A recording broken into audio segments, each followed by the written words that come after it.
Diyan po sa definisyon ng DBM sa Contractual Personnel in Government Service, meron ho ba o nasa ilalim po ba ng tinatawag na employer-employee relationship ang mga contractual personnel? Yes or no po?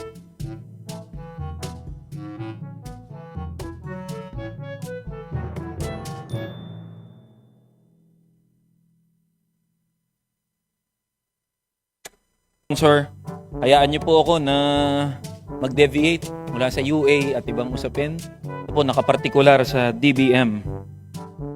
Kasi madalas ho kayong tinuturo ng mga ahensya.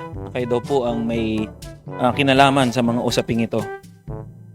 For the record ho, ano po ang working definition ng Department of Budget and Management sa contractual personnel in government service? Madam Sponsor, Mrs. Speaker.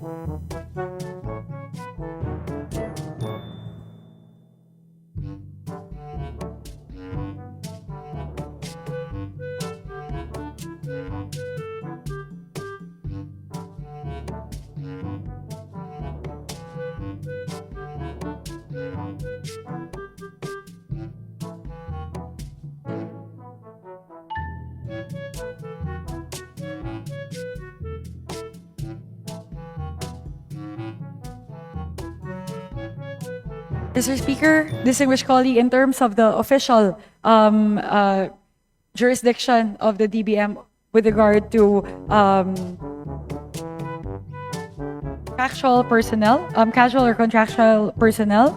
So the creation of permanent positions may be considered for regular functions, while hiring of casual or contractual personnel may be considered for projects and activities that are temporary in nature, subject to the evaluation of the DBM or the Governance Commission for GOCCs, as well as existing budgeting and accounting rules and regulations. Salamat po, Madam Sponsor, Mr. Speaker. Diyan po sa definisyon ng DBM sa Contractual Personnel in Government Service, meron ho ba o nasa ilalim po ba ng tinatawag na employer-employee relationship ang mga contractual personnel? Yes or no po?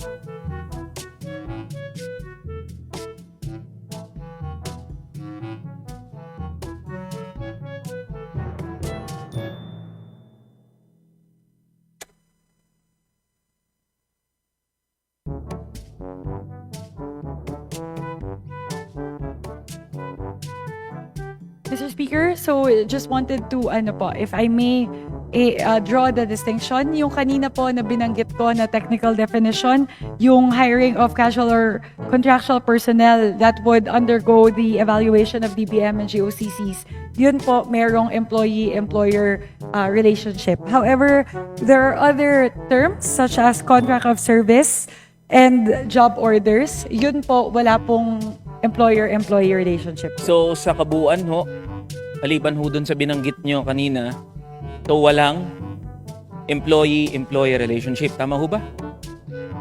Yes, Mr. Speaker, distinguished colleague, particularly with regard to contract of service and job order, wala pong employer-employee relationship. Salamat ho. Ngayon po, ang mga kontraktual na mga manggagawa ho ba ay nakakatanggap ng tinatawag natin na Personal Economic Relief Allowance o PERA? Madam Sponsor, Mr. Speaker.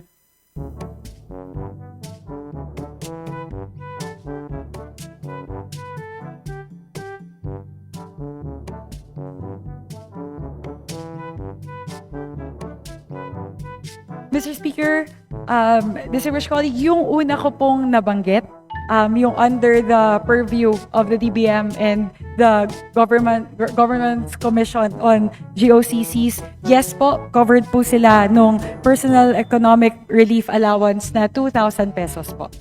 Okay ho. Alam niyo ho kasi, Madam Sponsor, Mr. Speaker, mula ho 1992, ang lengguwahe po na isinusulat sa mga General Appropriations Act, ganito po nakasulat.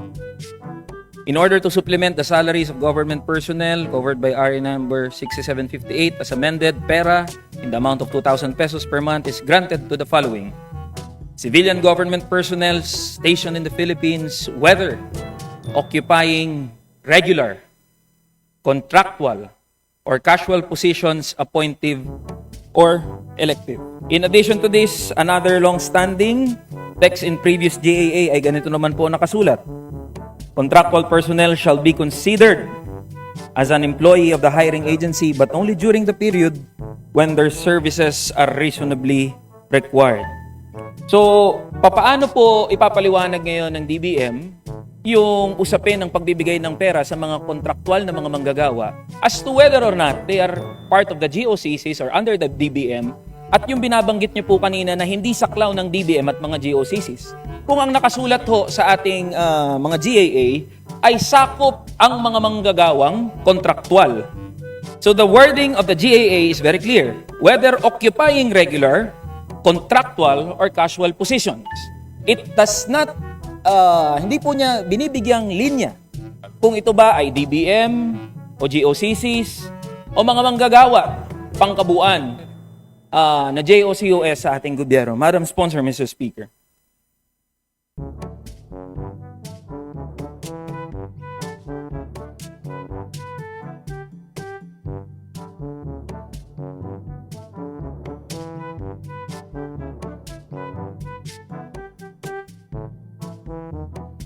Mr. Speaker, distinguished colleague, the main distinction po between the two. So the first that I mentioned that's within the purview of the DBM and the Governance Commission and GOCCs, yun po yung contractual workers attested by the Civil Service Commission.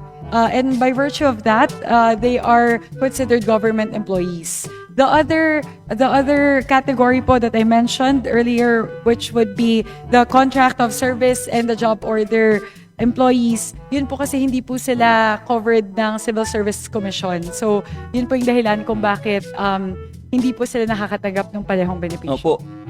Kaya ako po binibigyang diin ito, Madam Sponsor, Mr. Speaker, dahil wala naman pong paghihiwalay ayon doon sa mga nakasulat sa General Appropriations Act mula po noong 1992.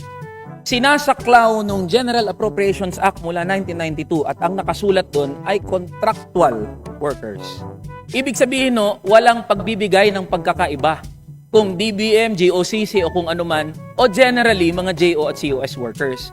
And by that definition, by the wording doon po sa mga General Appropriations Act, doon po sa binabanggit nyo na pagkakaiba, all contractual workers are entitled to personal economic relief allowance or pera. In fact po, isang halimbawa nito, sa DBM Budget Circular number 2009-3, nakasulat po dito yung coverage, civilian government personnel occupying regular, contractual. And yet, in the same example na circular, nakasulat exclusion, Those hired without employee-employee relationship and funded from non-personal services appropriations budgets as follows. So bakit po hindi nakakatanggap ang mga manggagawang kontraktual sa gobyerno ng pera? Yung mga JO at COS po natin. Mr. Speaker, distinguished colleague, we would like to draw the distinction between contractual personnel versus contract of service and job order.